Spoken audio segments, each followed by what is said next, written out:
많아서 사람이 너무 많아서 약간 넋이 나간 와중에 사람이 많아서 아 주말인가 이런 생각 잠깐 해봤습니다.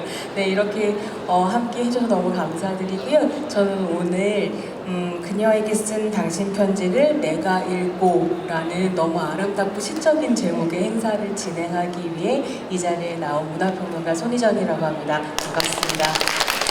네. 1시간 동안 잘 부탁드리겠습니다.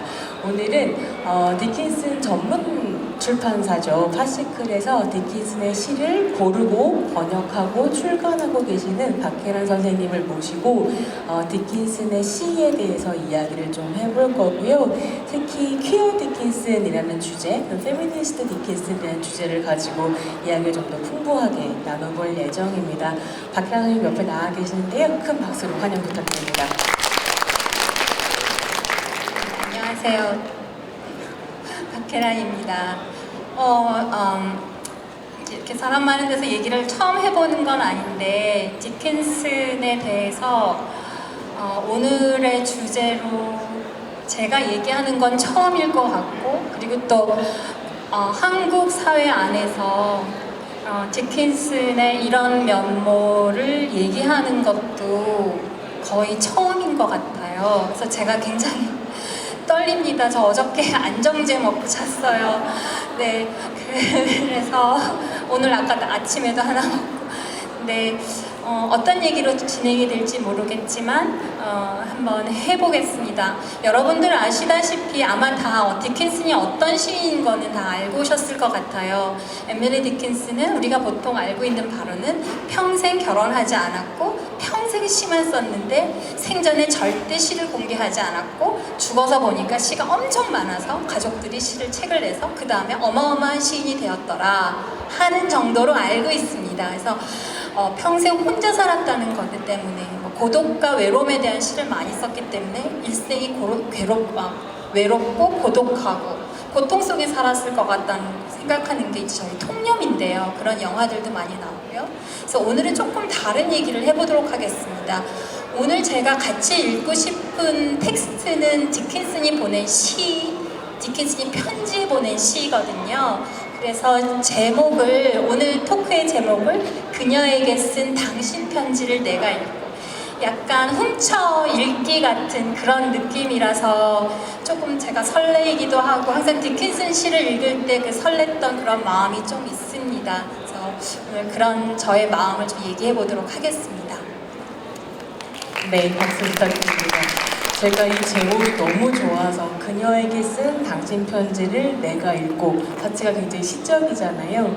그리고 디킨슨 시를 읽어보신 분들은 아시겠지만 이 문장 자체가 굉장히 디킨슨적이기도 하거든요. 특히나 이제 박혜란 선생님이 디킨슨 시를 번역하시면서 굉장히 좀 특별하게 번역한다라는 평가를 받으세요. 그래서 이전에 디킨슨을 전공하거나 번역하셨던 분들이 이 번역 좀 이상한데? 라고 생각하시기도 한다는 소문을 듣기도 했습니다. 굉장히 개성적으로 또 디킨슨을 옮기고 계신데요. 혜란쌤이 옮기신 디킨슨의 문장과 닮아있는 제목이기도 한 거죠.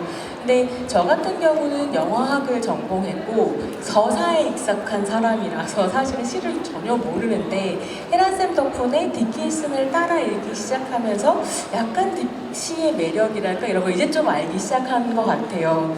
그리고 특히나 보신 분들도 계시겠지만 애플 TV에서 공개를 했었던 디킨슨이라는 드라마를 보면서 약간 이 시인한테 굉장히 매혹이 되면서 혜란쌤을 졸라가지고 요즘 디킨슨 이야기를 듣고 있는 중이거든요. 그러면서 작년부터 굉장히 야금야금 퀴어 디킨슨, 페미니스트 디킨슨을 이야기하고 있습니다. 이게 좀 재미있는 게 실제로 디킨슨이 레즈비언이었을까, 바이섹슈얼이었을까, 퀴어였을까 이런 질문들을 던질 때에도 이런 이야기들이 약간 야설처럼 돌았었지 영문학 전공자들이 대놓고 디킨슨은 레즈비언이었다라거나 아니면 우리가 이 디킨슨의 레즈비언십을 상상할 때 늘 상정하게 되는 수라는 존재가 디킨슨의 어떤 삶에서 큰 영감을 주었다거나 이런 것들을 이제 전면적으로 이야기하지 않은 부분이 있었다고 해요. 실제로 제가 혜란쌤도 디킨슨 전공자신데 여쭤봤을 때 그런 이야기를 하셨어요. 굉장히 지워진 사람이고 수라고 하는 사람 기록에서 아무도 수에 대해서 이야기를 제대로 하지 않았고 그러다 보니까 우리가 관계를 상상할 수 있지만 얘기하는 것은 쉽지 않았다.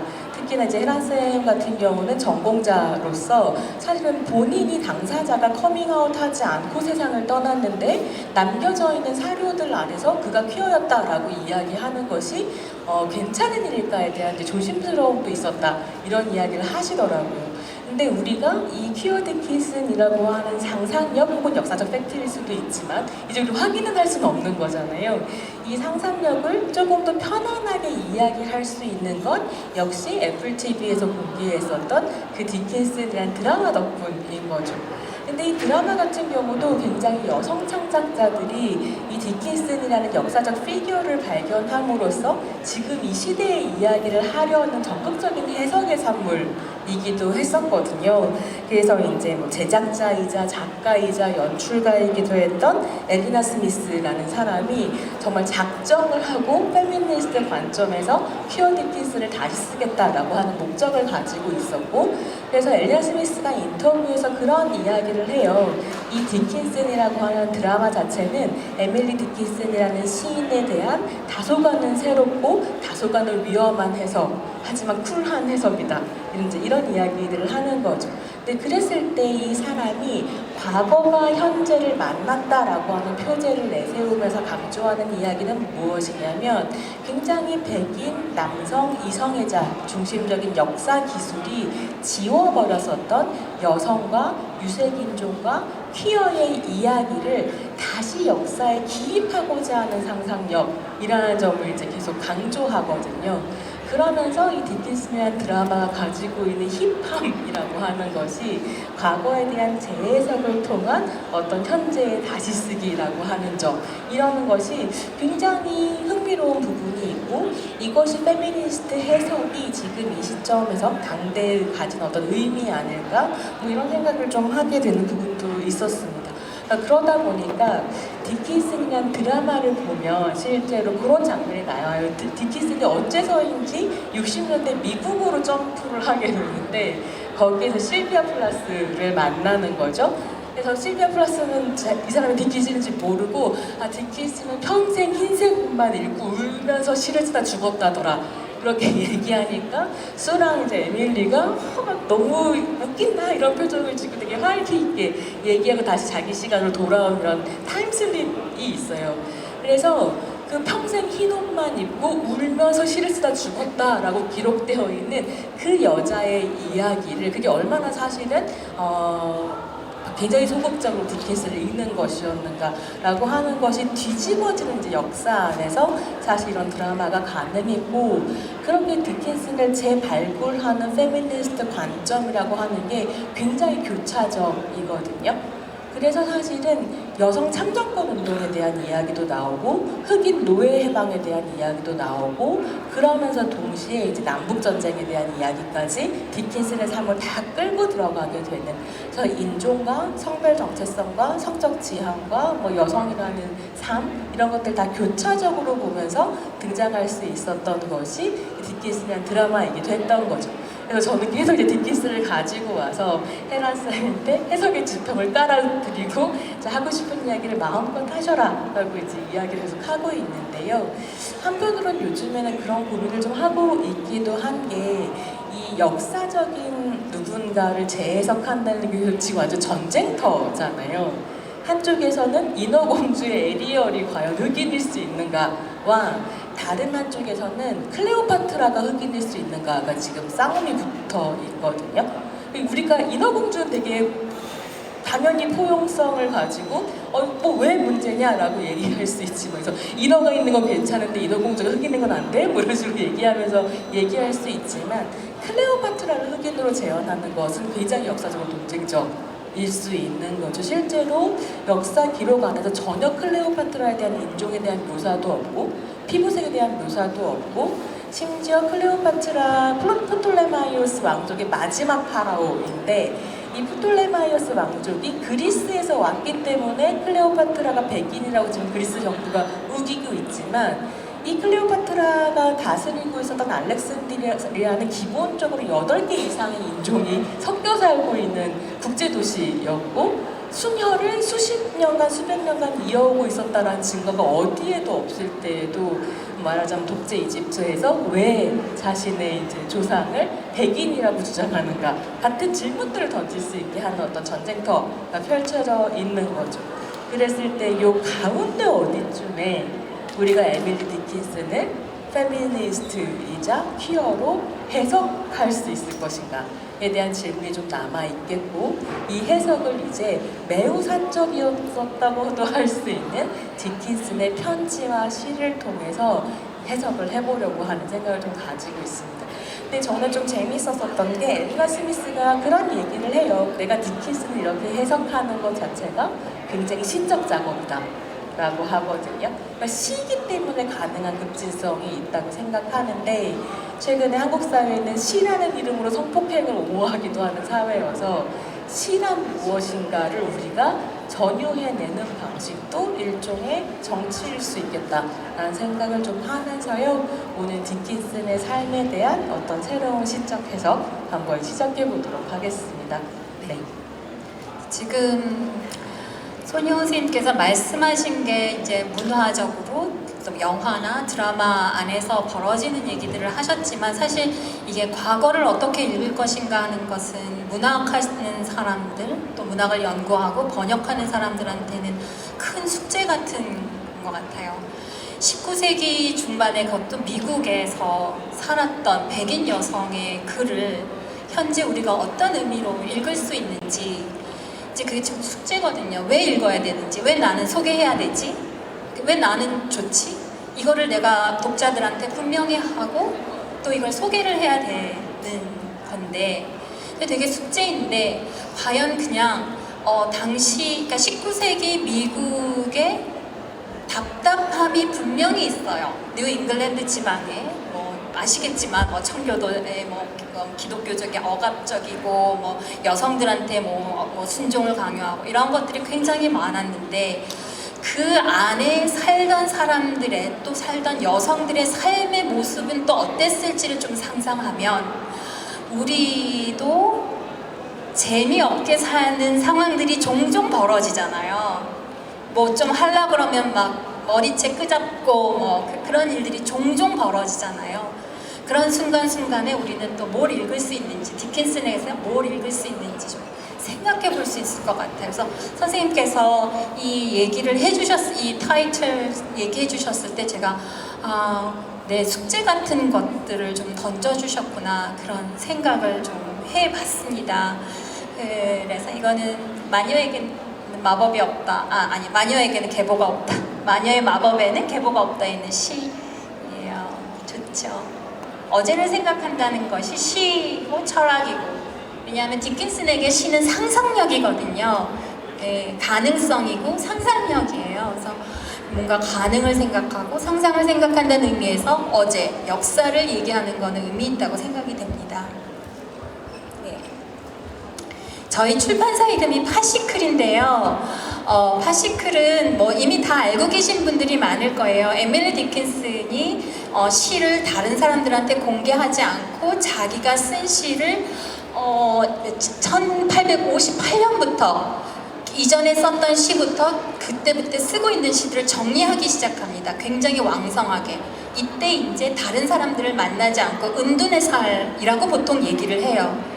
그 은둔의 삶 동안 고독에 빠져서 이렇게 있었던 것이 아니라 굉장히 왕성하게 시를 쓰게 됩니다. 그리고 쓴 시를 정리를 하게 돼요. 그래서 40여 권의 작은 시 다발, 여러분들 요즘 다꾸하고 왜 그런 거 많이 하시잖아요. 아니면 블로그도 하시고, 그런 것처럼 자기만의 그 스페이스에 시를 정리하게 돼요. 그게 한 40권 정도 되고 시가 한 800여 권 정도 됩니다. 그것 말고 나중에는 노년에는 시를 다 정리하니까 바늘줄로 이렇게 묶었는데요. 묶지 않고 그냥 그 낱장으로 된 시도 몇백 편이 같이 이렇게 발견이 돼요. 이제 그런 시들이 있고, 또 많은 시들이, 저희가 공개된 시들 중에서 굉장히 많은 시들이 다른 친구들이나 지인들한테 선물로 편지에 넣어서 보냈던 시들이 공개된 것들이 꽤 있어요. 그거를 이제 편지시라고 보통 부르는데요. 이 편지시를 가장 많이 받았던, 그러니까 편지를 가장 많이 받았던 친구가 수잔입니다. 예, 근데 그러니까 여기 보시면은 뭐 여기 고등학교, 그러니까 학교 동창도 있고 세멜 보울스라는 사람은 이제 그 편집자, 당시 에머스도 유명한 편집자였고요. 그 다음에 뭐 헬렌 헌트 잭슨은 굉장히 친한 친구인데 당시에 유명한 문학가였어요. 그래서 헬렌 헌트 잭슨이 쓴 그 시 선집에 디킨슨 씨가 익명으로, 무명으로 실리기도 했어요. 그러니까 당시에 디킨슨이 그러니까 출판하지 않았는데 출판된 디킨슨 씨의 몇 개 중에 하나입니다. 세물 보울스도 마찬가지 7편 정도 실었고요. 자기 신문에. 이제 이렇게 서신 교환을 해서 서로 감상을 주고받아요. 저희 출판사에서 그림 시집을 만들었는데요. 그림 시집이 이런 연습을 한번 우리도 해보고 싶어서 만든 시집입니다. 그래서 이건 파시클에 실린 저기 필사 온 거예요. Wild Nights, Wild Nights라고. 이건 되게 본인이 아주 편집자가 돼서 글씨체도 그 시 내용에 맞춰서 와일드한 그 폰트로 이렇게 썼습니다. 그 다음에 이렇게 편지, 이거는 옆에는 절대 돌아올 수 없는 것들 아시죠? 절대 돌아올 수 없는 것들 원고인데요. 그 원고 뒷장에 이렇게 보시면 코코넛 케이크 레시피가 있어요. 그래서 친구한테 이렇게 보낸 거예요, 편지로. 이런 식으로 이제 편지들도 많이 보내고 그랬습니다. 근데 이런 편지를 주고받는 습관에 대해서 에드리언 리치가 죽은 자들이 깨어날 땐가 하는 그런 책이 있어요. 문학가 지성사에서 나온 그 책에 그 집안의 베수비우스인가? 영어로는 베수비우스 at home이라는 원고가 있는데 거기에 나오는 내용이에요. 굉장히 많이 도움이 되실 거예요. 디킨슨 이해하시는데 보시면은 디킨슨과 여성들과의 관계가 지적인 이상이었다. 그러니까 지식을 서로 이렇게 편지를 주고받으면서 그러니까 서로 합평하자. 뭐 네 글은 어때, 내 글은 어때, 이런 식의 수준 이상이었던 거죠. 서로 편지를 하면서 이 시가 너무 좋은데 왜 좋고, 그러면서 내 감정을 얘기를 하고 내 감정을 또 시로 얘기하고 주고받고 그걸 받아서 또 시로 얘기하고 이제 그런 식의 관계가 있었어요. 네, 그래서 이거는 이 당시가 그렇다고 해서 이걸 반드시 레즈비언 관계인가? 하는 거는 조금 더 물음표이고요. 우리가 생각하는 것보다 왜 저희 어머니들이 여고 시절에 이렇게 막 팔짱 끼고 다니고 얘 뭐 어머머 하고 같이 집에 가서 자고 파자마 나눠 입고 이러던 것처럼 그런 것들이 아무렇지도 않았던 시절이었다는 거죠. 네, 그런 관계 속에서 에밀리 디킨슨은 시를 썼다고 할 수 있습니다. 예, 조금 넘어가겠습니다. 예. 저희가 저희 인스타그램으로 공유를 할 텐데요. 나중에 참고하시기 바래요. 그리고 이렇게 편지를 주고받다가 보니까 디킨슨 시에 어떤 특징이 생겨요. 여러분 보시면은 유난히 디킨슨 시에는 나가 주어인 시가 굉장히 많습니다. 나가 없더라도 이건 분명히 나 혼자서 내 생각해서 쓰는 시야 이런 것들이 되게 많아요. 예, 그런가 하면 나라고 해서 쓰는데 보니까 꼭 누구 들으라고 쓴 시 같은 시들도 꽤 많은 거예요. 그래서 시 안의 형편이 시에 이제 그 스피치 액트라고 하는데 시 안의 형편이 내가 있고 너가 있어서 듣고 들어주고 그 들은 걸 생각을 해서 염두에 두고 난 또 글을 쓰고 그래야 되는 상황에 있는 시들이 굉장히 많습니다. 보통 우리는 나를 주어로 한 시는 서정시라고 해요. 나의 감정을 얘기하니까 서정시라고 해서 디킨슨의 서정성은 되게 특별한데요. 거의 대부분이 서정시예요. 근데 이 서정성 안에 나 혼자서 이렇게 침잠해서 쓴 시들도 꽤 많이 있지만 너랑 같이 대화할래 라는 그런 텍스처로 쓴 시들도 굉장히 많습니다. 이것이 그래서 보시면은 시 중에 혹시 저희 알고 계신 시 이렇게 적어달라고 했는데 이것은 세상에 보내는 나의 편지 쓰신 분 있었어요. 다 아시죠? 그런 시의 정의, 그러니까 내가 시를 쓰고서 이것은 세상에 보내는 나의 편지라고 얘기한 분, 이 시는 편지야 이렇게 됐다는 거잖아요. 시를 편지로 정의할 수 있는 것은 이런 관습 때문에 친구들과 나눴던 관습 때문에 아마 가능하지 않았을까 생각됩니다. 이제 그런 시를 가장 많이 받은 친구가 수잔입니다.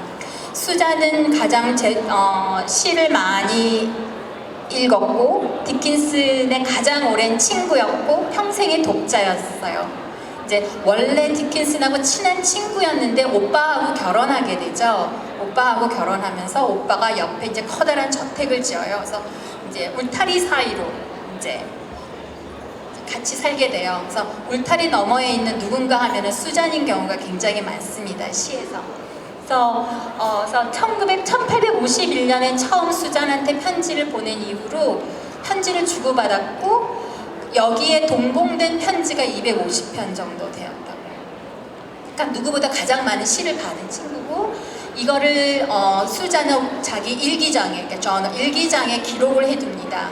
그래서 이 기록해둔 시로 나중에 그 딸이 미양 씨가 다 또 시집을 내게 돼요. 그러니까 수잔이 가지고 있는 시만 갖고 시집이 또 시집이 한 편 나오게 됩니다. 그리고 워낙에 많이 공유하고 편지도 많이 나누고 얘기를 많이 나눴기 때문에 누구보다 디킨슨의 시를 가장 정확히 알고 있는 그런 지인으로 우리가 생각해 볼 수 있습니다. 그런데요, 그 디킨슨의 유품에서 이제 나온 시 중에 이제 그거를 파시클이죠. 파시클을 다 이제 그 편집자 토드라는 편집자가 가지고 가서 이제 시를 정리해서 시집을 만들게 돼요. 그 과정에서 이렇게 시 안에도 수잔, 수지 이런 식으로 이제 호명이 돼서 나오는 시들이 파시클 안에도 있거든요. 그것들이 연필로 쓴 경우에는 다 지우개로 지우고 펜으로 쓴 거는 칼로 이렇게 도려내고 그래서 수잔의 존재를 다 없애버리게 됩니다. 그리고 이제 수잔한테 보내는 시였는데 이렇게 만들었어요. 아무도 보지 못하게. 네. 그래서 우리가 지금까지 수잔과 디킨슨과의 관계는 단순히 그 시노올케 사이 정도로만 알고 있고 디킨슨이 썼던 모든 사랑의 감정과 사랑의 표현, 사랑의 고백에 관한 시들은 아마 자기가 이루지 못할 어떤 대상에 대한 사랑을 보내는 거다. 그 대상은 아마 유부남일 거야. 뭐 상처한 뭐 오래된 판사일 거야. 뭐 이런 식의 추측으로 그 낭만적인 연애 이야기를 만들어내게 돼요. 근데 보시면은 여기 제가 좀 읽어볼까요? 맨 처음하고 마지막만 했습니다. 나는 자매 하나가 우리 집에 있고 또 하나는 울타리 밖에 있어. 기록상으로는 한 명뿐이지만 모두 내 자매야.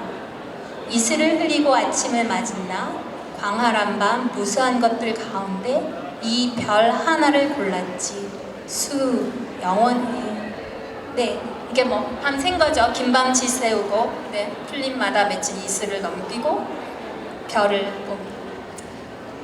네, 뭐 어떤 관계이든지 수와 디킨슨의 마음, 두 사람의 그 깊은 고리, 전유대 이런 거는 우리가 짐작하실 수 있을 것 같아요. 근데 이제 수가 어땠는지는 제가 조금 선생님께도 망설여진다고 얘기하는 게 이 기록은 디킨슨이 갖고 있는, 그러니까 디킨슨이 이제 사람이 죽으면은 그 모든 우편물을 원래 보내줬던 사람들한테 보낸다고 그래요. 그게 관행이라고 그래요. 그래서 수한테 보냈던 디킨슨이 보냈던 우편물이 다 이제 디킨슨한테 그 집안이 그 집안이지만 와서 이제 그러니까 디킨슨이 수에게 보낸 우편물 시들은 다 있어요. 근데 수가 디킨슨한테 보냈다고 한 것들은 전혀 없습니다. 그러니까 공개되지 않은 거죠. 아마 가족들이 공개하지 않았겠죠. 네, 그래서 우리가 어떤 피드백이 서로 오고 갔었는지는 잘 알지 못해요.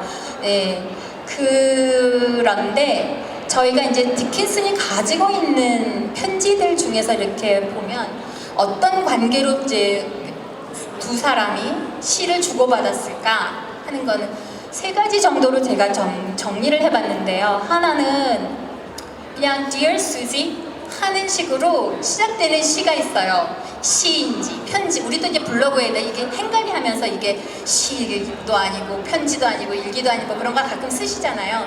그런 것들이 있어요. 예, 그렇게 해서 근데 이건 주로 일상의 아름다움, 내가 오늘 정원에서 뭘 봤어, 뭐 이런 것들. 이제 그 나의 꽃은 가깝고 낯설다에 실린 시들 중에 많은 것들이 이렇게 수에게 보낸 시들이 많습니다.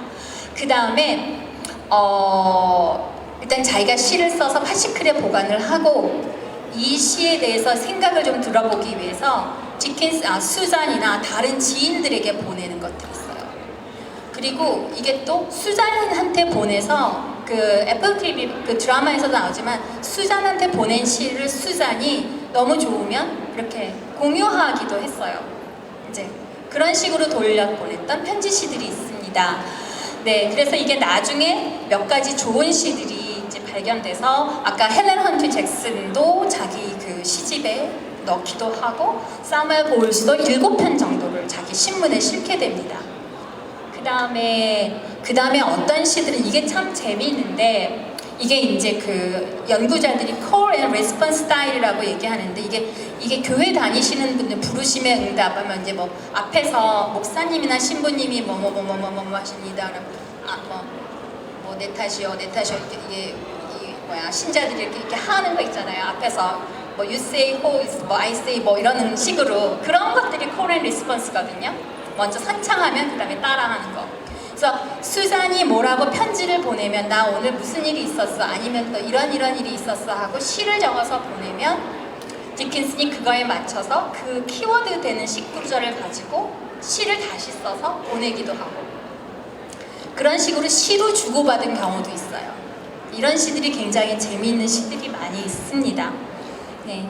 이렇게 시를 많이 주고받았어요. 그래서 이 시를 주고받는 관계에서 어떤 사이였는지 그리고 이 사이에서 어떤 많은 문학적인 작업들이 이루어졌을지 상상해 볼 수 있지 않을까 싶습니다. 이건 디킨슨이 쓴 쪽지인데요. 아까 보시다시피 그 와일드 나이츠 같은 경우는 끝날 때 밑줄로 쭉 거져 있었잖아요. 근데 편지는 뒤에 이렇게 에밀리라고 마지막에 이렇게 쓰여 있어요. 원본에 보시면은. 근데 마지막에 보면 이게 처음 시작할 때 내용은 수잔이 된다는 건 상상력, 수잔이었다는 건 꿈. 이제 되게 이런 식으로 누가가 상상력이고 누가 꿈이 된다는 거 뮤즈라는 말 많이 하잖아요. 근데 이제 뮤즈가 문제가 되는 거는 내가 영감을 일으키게 하는 어떤 대상에게 내가 폭력적으로 어떻게 한다든지 아니면 그 사람을 지워버린다든지 그리고 모든 예술적인 그 사람을 예술로 만들어서 예술적인 성과를 나의 것으로 취해버린다든지 했을 때는 분명히 이게 착취가 되는 것 같아요. 네, 그래서 뮤즈라는 말이 되게 문제적인데 저는 에밀리 디킨슨은 페미니스트 뮤즈라고 그러거든요. 근데 사실 에밀리 디킨슨으로 인해서 글을 쓰겠다고 마음먹은 작가들이 엄청 많아요. 오드리 로드도 그렇고 에드리안 리치도 그렇고 플러스는 조금 네, 굉장히 많거든요.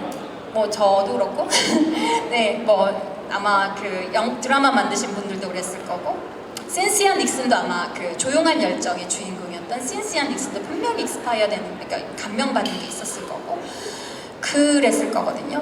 근데 그게 뭔가 혐오하고 비하하고 대상화하는 걸로 볼 수는 없을 것 같아요. 그러니까 뮤즈라는 단어가 되게 좀 문제적이긴 한데 분명히 수잔은 디킨슨이 시를 쓰는데 엄청난 역할을 해준 존재인 것. 그 존재만으로도 그렇지만 또 아까 시를 서로 이렇게 어딘가 공개하려고 많이 노력하고 그런 데는 되게 중요한 존재인 거는 맞는 것 같습니다. 네, 조금 이것도 넘어가겠습니다. 제가 이렇게 정리한 거는 아까 에드리안 리치가 이 에밀리 디킨슨이 수잔을 비롯해서 많은 여성 지인들과 그 서로 나눴던 공동체 관계. 그러니까 공적 영역에서 남성들이 책을 출간하고 이렇게 공개석상에 나와서 이렇게 딱 배 내밀고 연설하고 앞서 나가라 산자야 따르라 막 이렇게 하고 전쟁터에 나가서 뭐 캡틴 오 마이 캡틴 하면서 막 울고 이러던 그 공적인 언어, 웅변하고 달리 여자들 안에서 우리끼리 쏙닥 주고받고 카톡하고 있다, 한참 하다 있다 만나서 또 얘기하고 그랬던 언어 실천들 하고를 좀 구분해서 얘기를 하고 있어요. 그런 것들이 여성들의 어떤 연대를 동독히 하고 문학적 감성을 높이고 언어를 언어화하는데, 그러니까 언어를 발화하는데 많은 능력, 많은 작용을 했다라는 것을 얘기하고 있습니다. 베소비우스 앳 홈이라는 글이 특히 그렇고요. 재밌잖아요. 그러니까 그것도 디킨슨의 시에서 나온 구절이거든요. 집 안에 베소비우스가 있어요. 그러니까 저희가 되게 좋아하는 시가 이제 나는 항상 구탱이에서 장전된 총으로 살았다는 게 제일 좋아하는 시인데 여자들이 아무것도 안 하고 가만히 있는 것 같지만 내 안에 뭐가 어떻게 끓고 있는지 아무도 모르잖아요. 네, 집에 가셔서 뭐 하고 있는지 아무도 모르잖아요. 예, 이제 그런 것들을 건드리고 있는 책입니다. 그래서 제가 그 얘기들을 비추어서 많이 좀 정리한 건데 나중에 공개해드리겠습니다. 그리고 아까 말씀드린 대로 그 수잔이 가지고 있었던 250편의 시를 정리해서 수잔의 딸, 그러니까 이제 디킨슨의 조카인 거죠. 그러니까 디킨스가 그러니까 고모가 되죠. 그 디킨슨의 시를 정리한 시집입니다. 근데 이게 여성 시인의 시집이라고 하기에는 싱글 하운드거든요. 하운드가 사냥개인 거 아시죠? 그레이 하운드 할 때 그 하운드. 그러니까 싱글 하운드예요. 그러니까 한 마리 사냥개. 이게 분명히 싱글 하운드를 이게 시 안에서 보면은 이게 디킨슨의 시거든요. 그래서 무엇보다 자기 자신에게 가는 모험, 영원히 동행하게 할 수 있는 건 한 마리 사냥개, 바로 자신의 정체. 이런 시가 있어요. 이게 그냥 하얀 옷 입고 맨날 엉엉 울던 시인이 썼기에는 좀 그렇죠? 네, 도대체 시인 안에는 뭐가 있었을까? 디킨슨 마음속에는 뭐가 있었을까 싶어요. 자기를 외로운 사냥개라고 얘기하는 거. 디킨슨이 개 굉장히 좋아한 거 아시죠? 디킨슨이 키우던 개가 뉴펀들랜드 종인데 엄청 큰 개 있었는데 네, 항상 같이 다니던 게 있었는데요. 그런 강아지에게서 자신의 정체성을 보게 되는 거죠. 추구하는 것, 항상 뭔가를 추구하려고 했던 것, 쫓으려고 했던 것. 근데 그거를 알고 있었던 사람이 사실은 다른 디킨슨의 시들은 되게 여자 하거든요. 그러니까 포에티스라고, 그러니까 포에트 시인이라고 하고 여류 시인, 포에티스라는 단어를 써요. 그래서 엄청 인기가 좋았어요.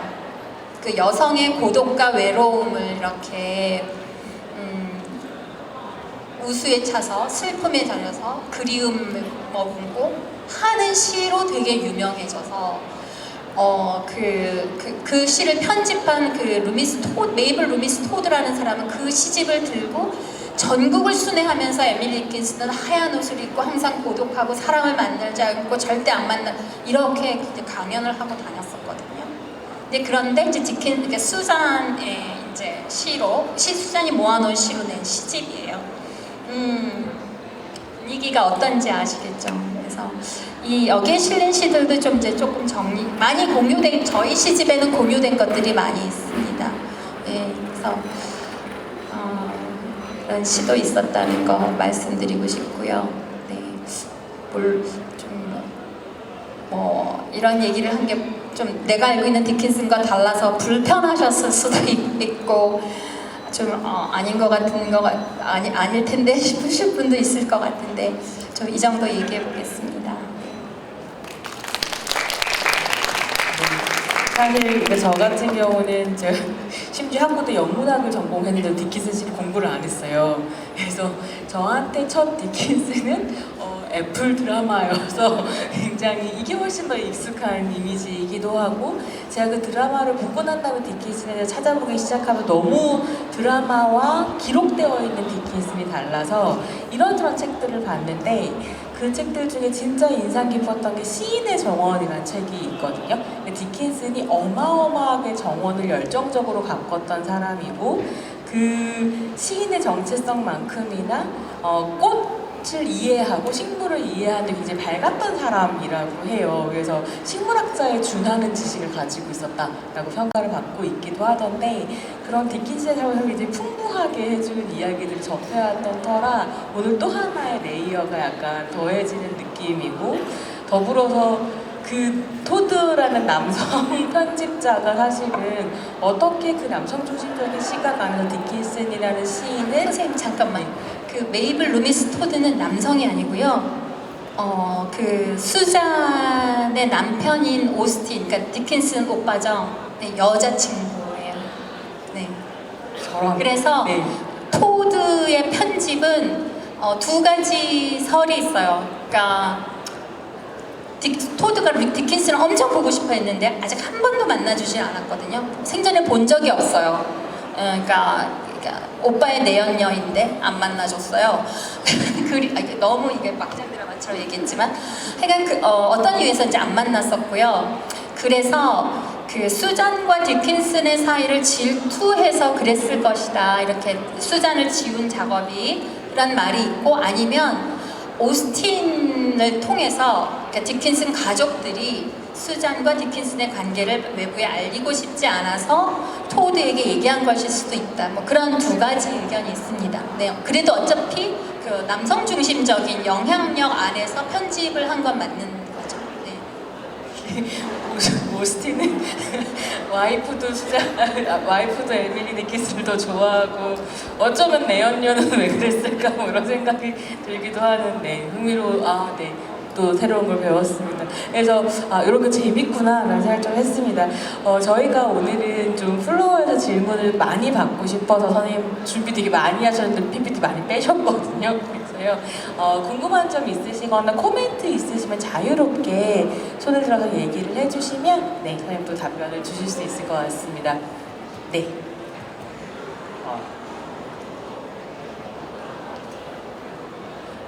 네, 여기 앞에 부탁드릴게요.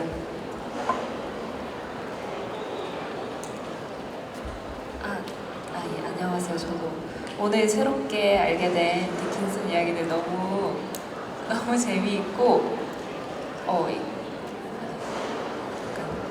질문이 더 있으면 나중에 살짝 얹으려고 했던 이야기인데, 저는 10대 때 우연히 제 손으로 처음 사본 그림책이 에밀리 디킨슨의 이야기였어요. 근데 그래서 정말 우연히 사게 됐거든요. 그때 제가 받았던 에밀리 디킨슨에 대한 이야기는 정말 이렇게 얘기했던 것처럼 늘 하얀 옷을 입고 집 밖으로 수십 년 나오지 않았던 두문불출하는 은둔, 매우 고요한 여성신, 여주신, 그런 것이 제가 어렸을 때 받은 이미지였고, 그렇게 10년을 넘게 알고 살았어요. 근데 그러다가 최근에 다른 책을 통해서 에밀리 디킨슨이 본인의 친구인 수를 그렇게 열정적으로 사랑했다는 걸 알게 되는 거예요. 근데 저한테는 이게 굉장히 큰, 되게 전환점이었거든요. 왜냐면 저는 그때 에밀리 디킨슨은 그런 시인이구나, 그리고 이 사람의 시는 참 아름답구나, 이렇게 생각했는데 나중에 알고 보니까 이 사람이 퀴어였구나, 뭐 이렇게 아까 말씀하신 것처럼 뭔가 그렇게 자신을 드러내지 않은 사람을 사후에 이후 역사에 현재의 사람들이 어떻게 이야기할 수 있을까는 좀 어려운 문제일 수 있지만, 저는 그래서 거기서 굉장히 큰 뭔가 그 반가움과 역사를 저술한 사람들에 대한 배신감과 그런 것들을 모두 함께 느꼈거든요. 그래서 오늘 이 자리도 있는 걸 알고 이건 꼭 가야만 한다 이러고 왔던 건데 아까 말씀하시기로는 어떤 퀴어 디킨슨이나 페미니스트 디킨슨에 대해서도 많은 이런 계획이 있다고 하셔서 특히 그런 페미니스트 디킨슨, 특히 퀴어 디킨슨에 대해 어떤 계획들이 있는지 조금 궁금합니다. 네, 선생님. 어떤 구체적인 계획이 있었다라기보다는 저희가 작년에 프라이드 엑스포라는 곳에서 11월에 처음으로 요 퀴어 디킨슨 이야기를 꺼내놓는 자리를 가졌었고요. 그래서 그 동영상이 파스칼 유튜브 계정에 올라와 있어요. 그때도 1시간밖에 시간이 없어서 얘기 막 시작하려다가 거의 뭐 질문도 못 받고 끝이 났었거든요. 그래서 그거랑 오늘 시간이랑 제가 그래서 그 다음에 또 이제 너무 궁금해서 박혜란 선생님 모시고 제가 EBS에서 10회하고 단명한 팟캐스트가 있었는데요. 많이 듣지 않으시고 막 이래서 그때 이제 박혜란 선생님 모셔서 손희정의 제철 식탁이라고 하는 EBS 팟캐스트 프로그램에서 디킨슨 이야기를 나눴었습니다. 저의 마음속으로는 이 이야기들을 종합할 수 있는 한 2시간짜리 자리를 반드시 만들겠다라는 계획을 가지고 있는데요. 성사가 되면 또 SNS 등으로 좀 홍보를 드리겠습니다. 근데 그러니까 이게 그런 것 같아요. 우리가 지금 이 자리에서 에밀리 디킨슨이 2023년에 우리가 규정하는 바대로의 퀴어일 것이다. 레즈비언일 것이다 이렇게 얘기할 수 있을지는 모르겠지만 어쨌거나 19세기 미국에서 디킨슨이 실천했었던 글쓰기와 창작이라고 하는 건 당시의 정상성의 규범으로 충분히 언어화될 수 없는 어떤 것이었던 건 분명하고 그러다 보니까 아까 이제 그 디킨슨 드라마의 크리에이터가 이야기하는 것처럼 남성 중심적이고 이성의 중심적인 역사가 지워버렸었던 어떤 선생님 보여주신 그 블랭크들이 있었기 때문에 사실은 퀴어적 상상력이 가동하기 시작한다는 생각이 들거든요. 그건 정말 중요한 부분인 것 같아요. 억압의 역사 안에서 비로소 우리가 말할 수 있게 되는 점이 있다는 것.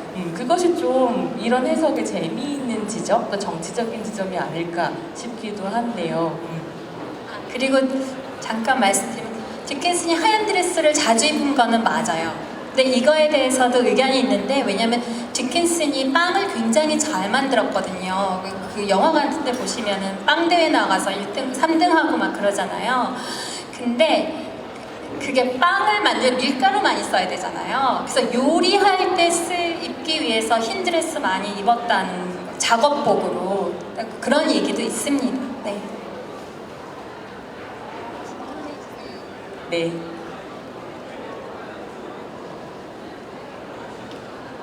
좀 부탁드립니다.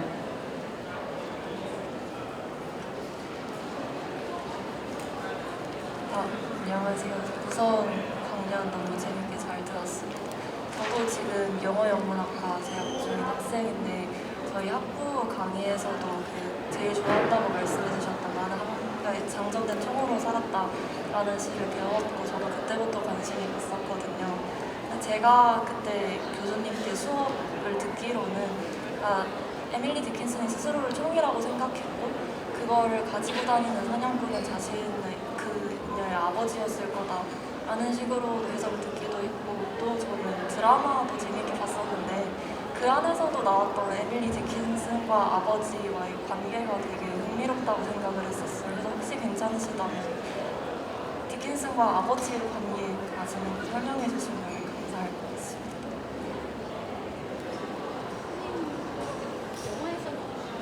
영화에서는 선생님 어떻게 보셨어요? 드라마에서 그려지는 디킨슨과 아버지의 관계는 아버지의 딸로서, 그러니까 가부장제 하에서 그 남성중심적 상상력이 언제나 딸이 엄마가 담기를 거부한다라고 이야기하고 아버지에게 승인을 받았을 때 비로소 이 사회에 자리를 찾을 수 있고 딸이 아버지의 딸로서 이 사회에 설 수 있다라고 하는 어떤 상상력들이 있는 것 같아요. 그래서 예컨대 저는 이제 메리다와 마법의 숲 같은 이제 만화를 애니메이션을 보면 굉장히 갈등적인 부분을 다시 쓰고 있다고 생각했는데 아버지가 메리다한테 화를 주는 사람이고 어머니는 메리다한테서 화를 뺏으려는 사람으로 그 애니메이션에 나오거든요. 하지만 실제로 그 애니메이션이 결국 도달하는 데는 어머니가 왜 메리다의 화를 뺏으려고 할 수밖에 없었는가에 대한 맥락을 설명해주는 작품이 이 작품의 특별한 지점이라고 생각했어요. 디킨슨에서도 약간 이런 새로운 해석이 보인다라고 저는 읽었거든요.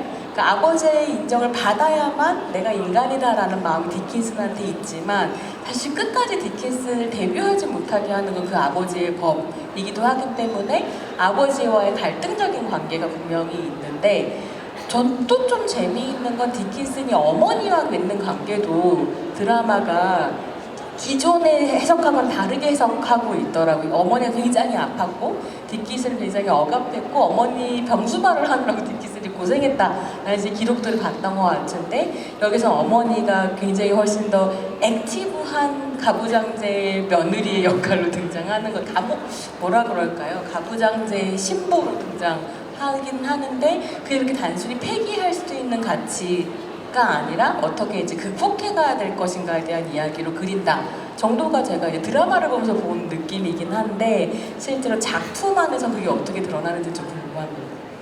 그러니까 저는 저도 사실은 근데 지금 장전된 총은 일단 장전된 총 많이 읽으셨죠? 장전된 총은 해석이 굉장히 여러 가지가 나올 수 있어요. 선생님 말씀하신 거는 그중 하나일 것 같아요. 그러니까 다른 여러 가지 정말 그러니까 저는 개인적으로 이제 장전된 총은 건 릴릭이라서 총의 서정시라고 생각하거든요. 총의 서정성을 얘기하고 있다고 저는 생각을 해요. 그러니까 그냥 가부장제하고 조금 다른 얘기인 거죠. 전혀 다른 얘기라서 근데 아버지의 역할이 굉장히 큰 거는 맞는 것 같아요. 그러니까 가부장이라고 했을 때 그 가부장이 어떻게 작동하느냐 하는 문제인데 아버지는 분명히 그러니까 가부장이라는 시스템은 디킨슨에게는 학교라는 시스템보다는 분명히 합리적인 시스템이에요. 그러니까 그래서 아무렇지도 않게 학교를 그만둘 수 있었어요. 그리고 아버지도 아무렇지도 않게 학교 다니지 않는 거에 대해서 그러니까 여자니까 학교 다니지 마 이게 절대 아니었거든요. 학교보다 집에 있는 게 훨씬 더 나은 교육이 가능할 거라고 생각을 했기 때문에 디킨슨이나 아버지가 결정을 한 거라고 저는 생각해요. 그러니까 디킨슨 그 에머스트 집을 얘기를 할 때 굉장히 인상적인 게 에머스트의 어느 기관보다 그러니까 대학교 도서관보다 책이 많은 곳이 디킨슨 아버지 서재예요.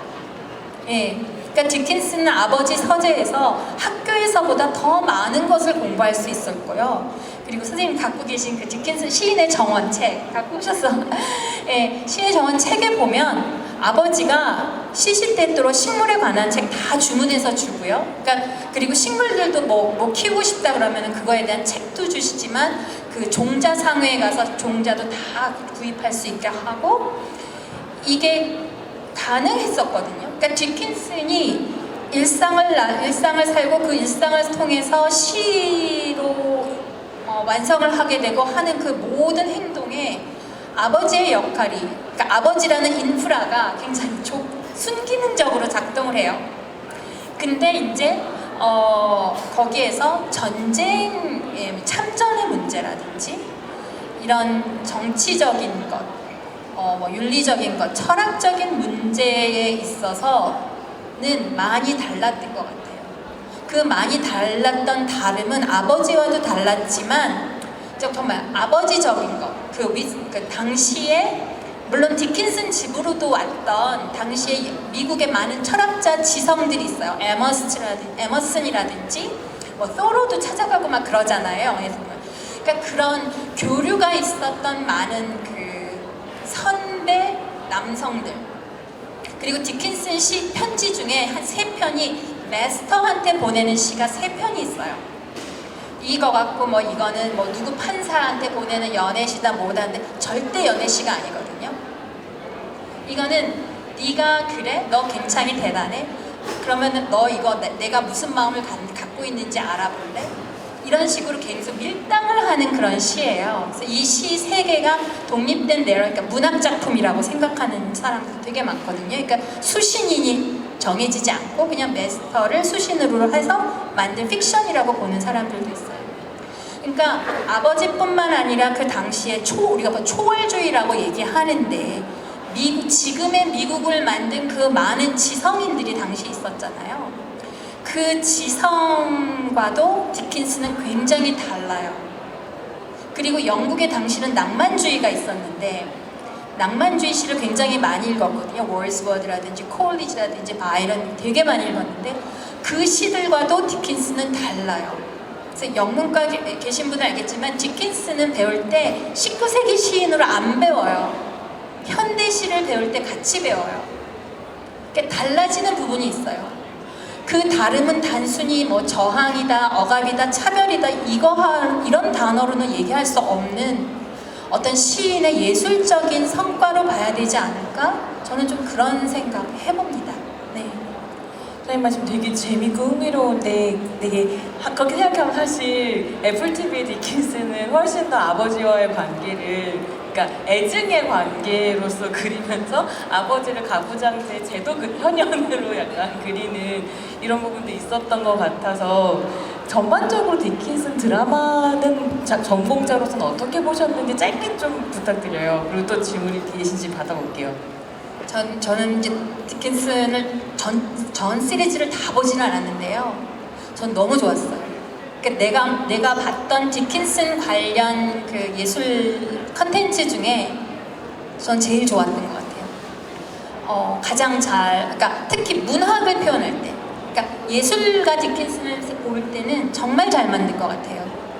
그걸 이제 디킨슨의 상상력이 시가 돼서 그 시라는 텍스트를 저희들한테 보여주는 게 마치 그 광고 CF 한 장면처럼 뭐 뮤직 드라마나 이런 것처럼 그 왜 죽음이 나를 왜 멈추지 않으니까 내가 죽음에 멈췄다라고 하는 그 시도 그 시 할 때 전 오마이갓을 제가 몇 번을 얘기했는지 몰라요. 감탄을 하면서 봤거든요. 그러니까 시를 구현하는 부분에 있어서는 굉장히 맞는 것 같고, 그리고 저희가 알고 있는 것은 대개는 디킨슨에 대한 오해는 일찍 죽었다라고 생각하는데 절대 살 만큼 다 살고 지금 저보다 한 5년 정도 더 살고 죽었거든요.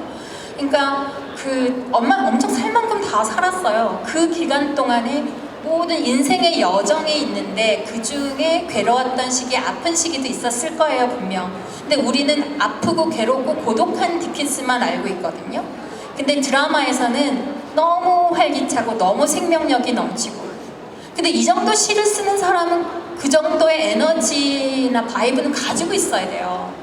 네, 그게 너무 좋았어요. 네, 그게 너무 예쁘고 그 디킨슨 좋은 것 같아요. 네. 네, 저희 딱 정시에 맞춰야 돼서 질문 하나 정도 더 받을 수 있을 것 같은데요. 네, 혹시 네, 여기 부탁드립니다. 앞에.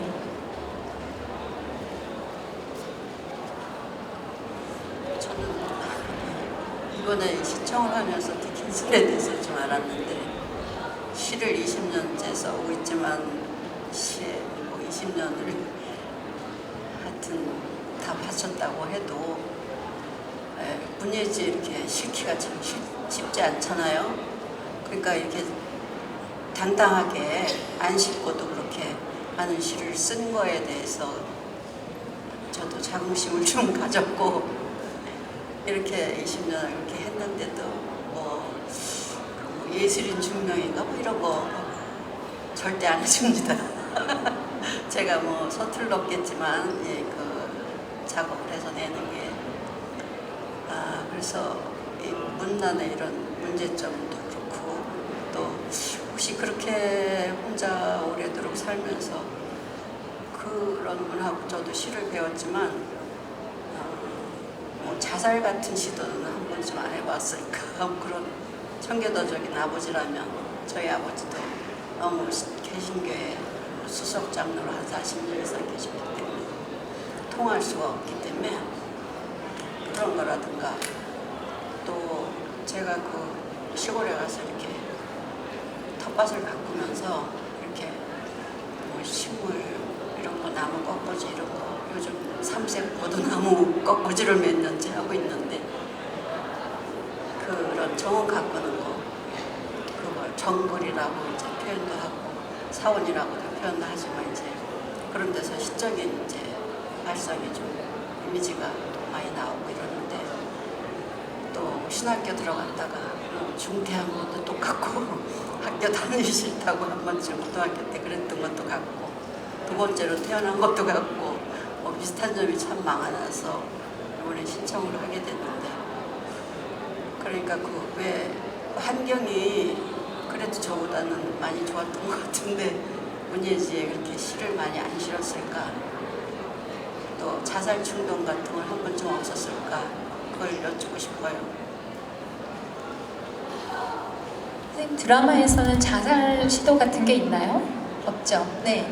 제가 알기로도 죽음에 대해서 굉장히 단단한 태도를 가지고 있었던 것 같아요. 선생님 이제 시들 보시면은 죽음에 관한 시들이 있잖아요. 죽음에 관한 시들을 보면 오히려 죽음이 어떤 걸까를 상상하면서 그 죽음을 갖고 상상하는 걸 놀잇감으로 생각하는 것 같아요. 왜 그 내 머릿속에서 장례식이 치러졌다는 시 되게 좋아하거든요.